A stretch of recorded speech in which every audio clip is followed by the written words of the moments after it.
Going to tackle a slightly different kind of topic today, which is what if I just want to write a novel or a screenplay or a poem? Um, what if I'm an academic and I really do want to write a big popular trade book, but not about my expertise? I actually think I have this creative genius that's gone untapped for, 20, 30, 40 years. That is a question I get surprisingly frequently. So we're going to try to tackle that one today.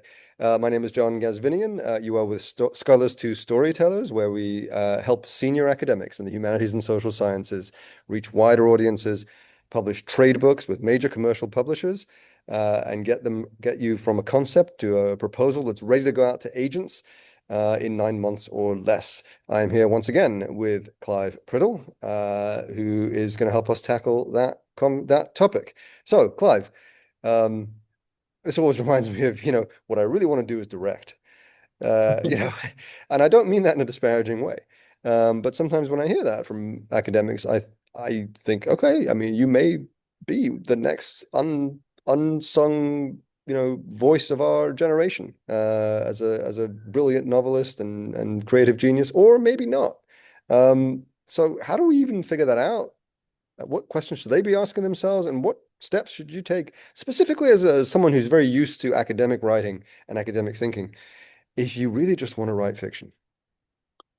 Right. Well, it's a very different game. So the only thing they have in common is that they both require writing, and I think probably poetry is a very different game again, as is screenwriting of any kind. And not only are they different stylistically, but they come with different pathways. The group of people who would be interested in you writing your first novel is not the same group of people from an agenting and publishing point of view that would be interested in you as a screenplay writer. The group of people who will help you publish your novel are going to value it in a very different way than a different group of people will value your first collection of poetry. So you actually end up having to choose between different pathways here, different groups of people that you're pitching to in a way. And of course, there's nothing to prevent you from pitching to all of them. If you're very creative and very productive and you have the time and the emotional energy for all this, then you should absolutely write what you want to write. I think anybody in publishing of any kind would say that. There's no reason not to do all of these things, but not all of them are going to travel as far or as fast or as commercially, and they are going to require different partners, different partnership arrangements. So. I'm assuming that most people who say that also have only 24 hours in their day, and probably something of a life outside of their writing life. So you have to manage all that as well. What do you actually have time to commit to and to give? And the other thing I would say just finally on this is the writing is just the beginning. What you're really talking about is how do you realize this as a commercial project? That's what Scholars to Storytellers is interested in helping you with, and that realization process is time consuming as well. So nobody thinks of you just as a writer. You are your own brand as a poet or as a fiction writer, and in order to be the best version of a brand for yourself, you have to introduce yourself to a lot of people who work in that field. You need to show, and not all of this is effortless or quick.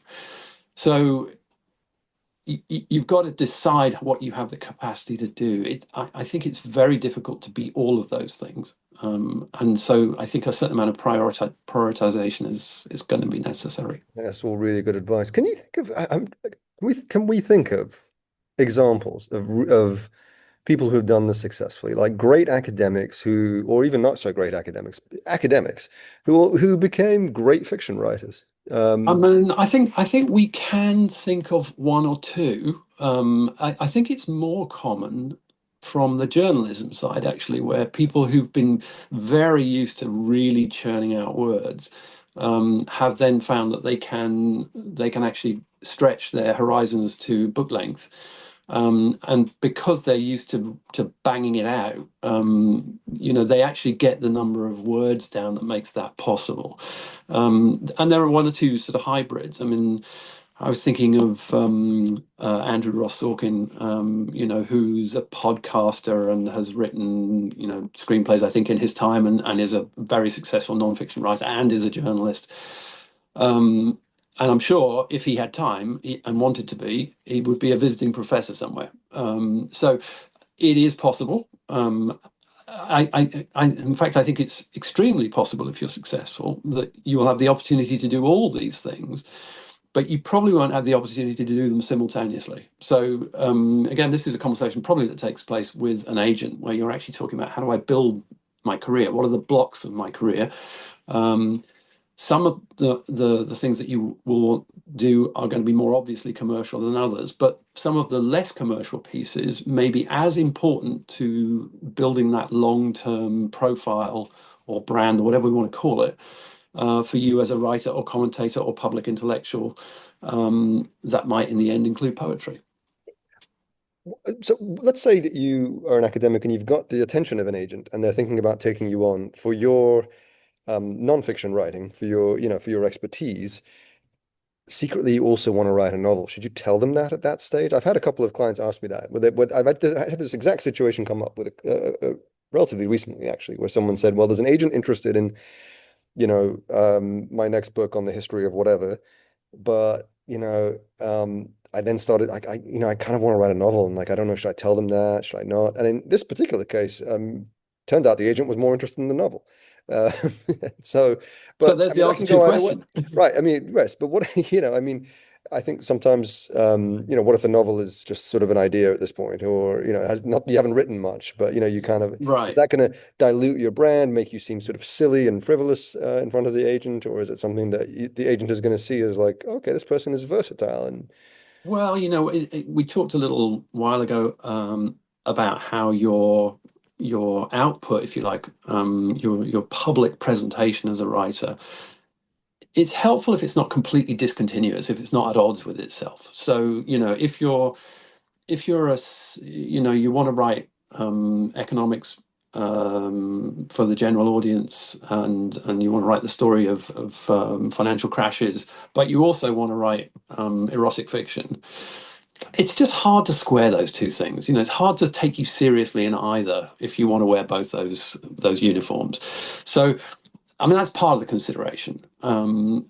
I absolutely think, honestly, I think the best relationships with agents come because you tell them what you want to do,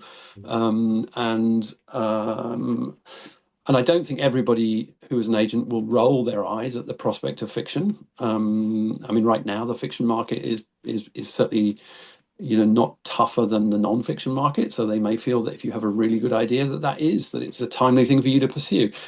Are you the next Hilary Mantel as opposed to the historian of Tudor England?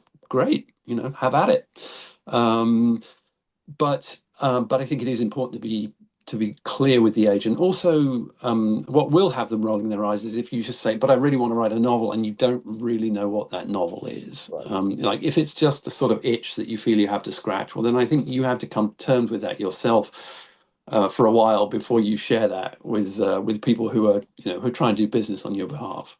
Let's say you are actually someone who wants to write a history of the financial crash and also wants to write erotic fiction. Should you have a pseudonym? I mean, would that be a smart move? I would advise it. Yeah, yeah, and I think you need to be as far apart in your two identities as you can possibly be.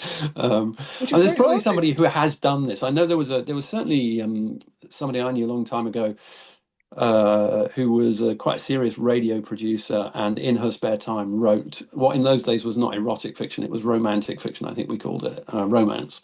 Um, and she just churned out these books, and she was good at it. She liked doing it. It was like a hobby. It was no more significant than if she said, I like knitting.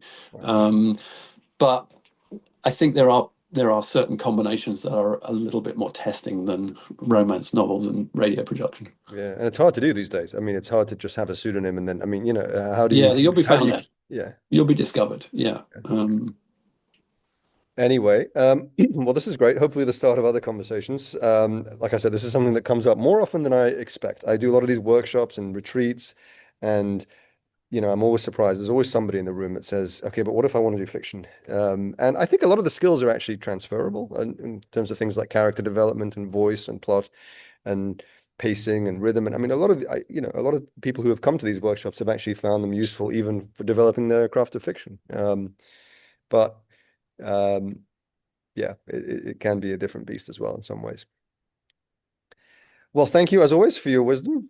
And if you are interested in hearing more of Clive's wisdom or of more of my wisdom, such as it might be, you can join one of our retreats. We're doing quite a few of these now, and workshops on campuses as well. And if you're interested in individualized coaching, we do offer that. Just check out scholars2storytellers.com, www.scholars2storytellers.com, TO. And you'll find lots of resources there, as well as an opportunity to get in touch. Thanks very much, Clive.